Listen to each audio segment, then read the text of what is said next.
Halo semuanya, makasih banyak udah mampir, makasih udah setia di Nongkipedia. Mohon maaf rada lambat upload video panjang, malah banyak upload video pendek di beberapa hari ini. Doain aja mudah-mudahan tetap konsisten minimal 2 atau 3 video panjang lah setiap minggunya. Maklum lah, semuanya masih diurus sendiri, cari ide kontennya, bikin materinya, ngeditnya, syutingnya, dan lain sebagainya. Ya teman-teman, ada beberapa project juga di luar yang harus saya beresin, jadi waktunya kebagi-bagi. Tapi sebenarnya saya pengen channel ini tetap terawat ya. Dan sejujurnya saya ingin melibatkan penonton untuk mendukung keberlangsungan channel ini.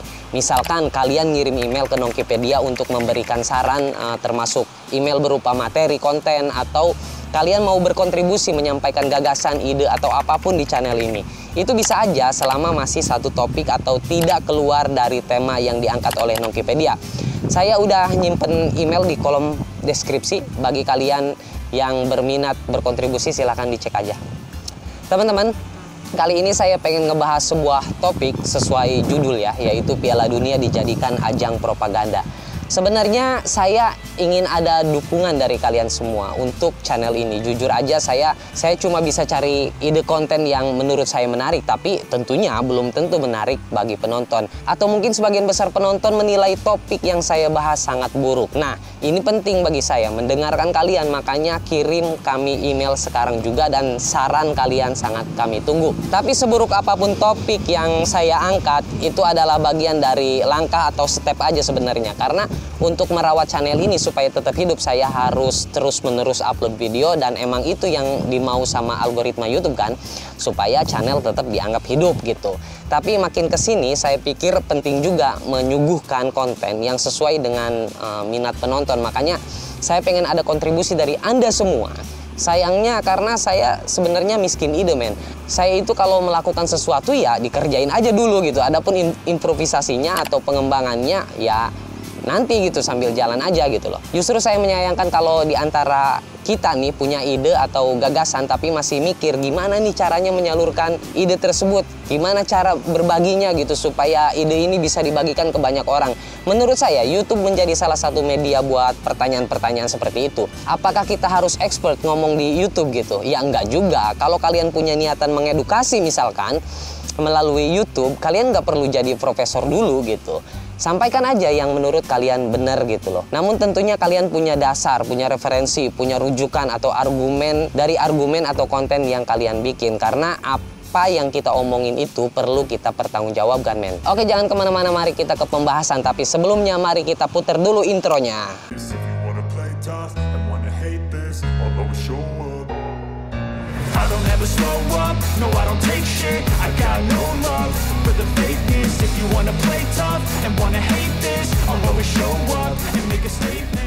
Teman-teman, bagaimana kalau Piala Dunia dimanfaatkan oleh kelompok tertentu untuk melakukan propaganda, untuk menunjukkan kepada dunia, untuk mempromosikan salah satu kelompok atau ras atau ideologi tertentu?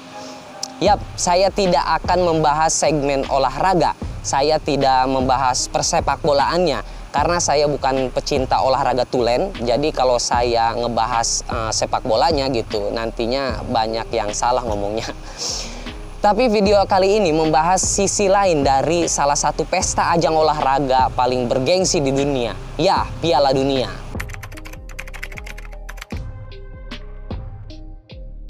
Teman-teman, pada Piala Dunia tahun 1934, ajang megah dunia persepak bolaan ini bukan hanya sekedar pesta olahraga saja.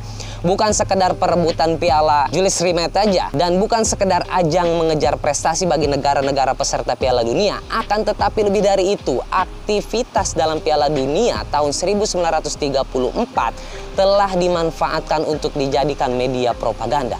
Wow, ngeri nih.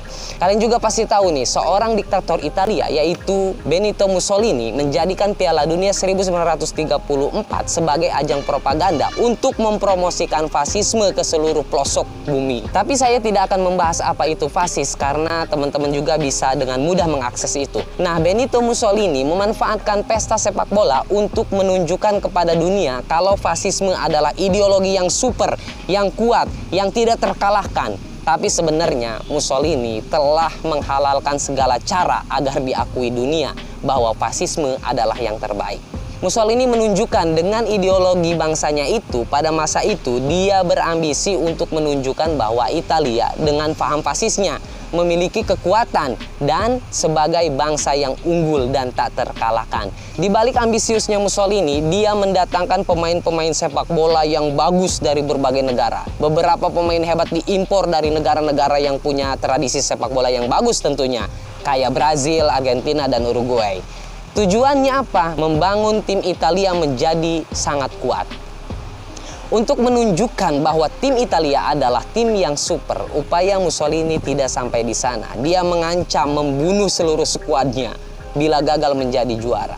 Lalu ketika Italia pentas di lapangan, para wasit juga ikut serta memuluskan Italia menuju tangga juara.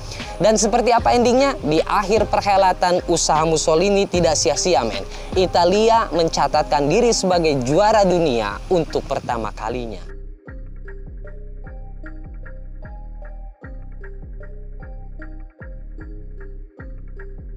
Teman-teman, kita geser ke Piala Dunia tahun 1962.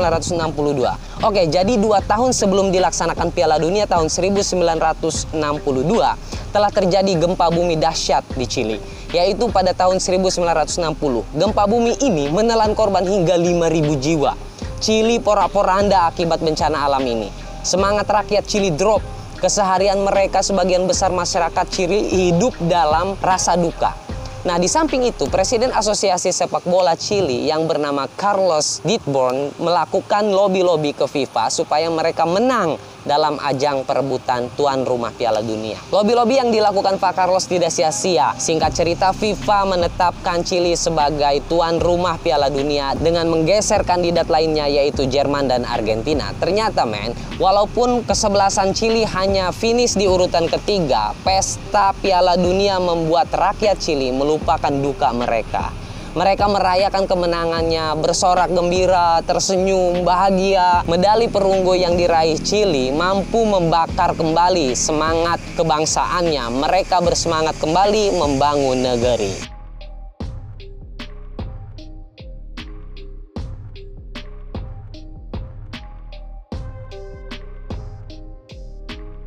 Teman-teman, kita geser lagi ke Piala Dunia tahun 1978. Dalam Piala Dunia tahun 1978, Argentina menjadi tuan rumah. Dalam pesta sepak bola kala itu, tidak luput dari intrik propaganda, yang mana ajang sepak bola paling bergengsi di dunia dijadikan alat politik oleh Argentina. Begini, Jenderal Jorge Videla, seorang pemimpin junta militer di Argentina, memanfaatkan Piala Dunia untuk menutupi pandangan dunia atas kezaliman membantai ribuan rakyat Argentina. Yang mana pada masa itu Argentina dipandang negatif oleh dunia atas tindakan pemerintah terhadap rakyatnya waktu itu. Alhasil, dari memanfaatkan momentum Piala Dunia, rakyat Argentina melupakan semuanya dan terbawa suasana kegembiraan dalam pesta Piala Dunia. Gebiar Piala Dunia berhasil membuat rakyat melupakan rasa takut akibat kebrutalan pemimpinnya dan himpitan ekonomi pada saat itu. Terlebih ketika Argentina keluar sebagai juara, hal ini membuat rakyat semakin larut dalam kegembiraan. Walaupun sebenarnya capaian tersebut diwarnai kejadian kontroversial. Jadi perjalanan Argentina menuju tangga juara dihiasi kejadian kontroversial ketika Argentina mengalahkan kesebelasan tangguh Peru 6-0 untuk menjegal Brazil masuk ke babak final. Baiklah teman-teman, mengapa saya katakan cerita pada Piala Dunia yang kita bahas ini adalah bagian dari propaganda. Pada intinya, propaganda itu adalah upaya untuk menyampaikan pesan supaya masyarakat atau khalayak banyak percaya akan sesuatu. Kalian juga boleh komentar di bawah ini kalau kalian punya pendapat lain tentunya. Tapi intinya teman-teman, kita memahami kalau propaganda digunakan untuk berbagai kepentingan dan menggunakan berbagai media termasuk dalam bidang olahraga. Tentunya tergantung pada kepentingan si komunikator ya. Sebetulnya saya ingin mengajak gitu teman-teman untuk melihat sesuatu lebih dekat lagi gitu. Karena di zaman sekarang potensi salah kaprah dalam menelan informasi itu sangat besar. Orang akan semakin mudah menyampaikan pesan melalui berbagai media. Mending aja kalau informasi yang kita terima adalah informasi yang menguntungkan. Sementara kalau informasi yang kita terima adalah informasi dari orang yang memiliki tujuan buruk, nah ini dia yang berbahaya. Sekali lagi, propaganda itu sebenarnya suatu kegiatan komunikasi ya untuk menyampaikan pesan tertentu supaya dapat diterima dan mempengaruhi orang banyak lah gitu. Jadi ada tujuan tertentu, baik itu pesan terselubung ataupun secara terang benderang gitu, atau terang-terangan lah gitu. Dari cerita tadi aja kita memahami kalau propaganda adalah kegiatan yang menyebarkan pesan-pesan yang bernafaskan sedikit provokatif guna mempengaruhi halayak banyak gitu.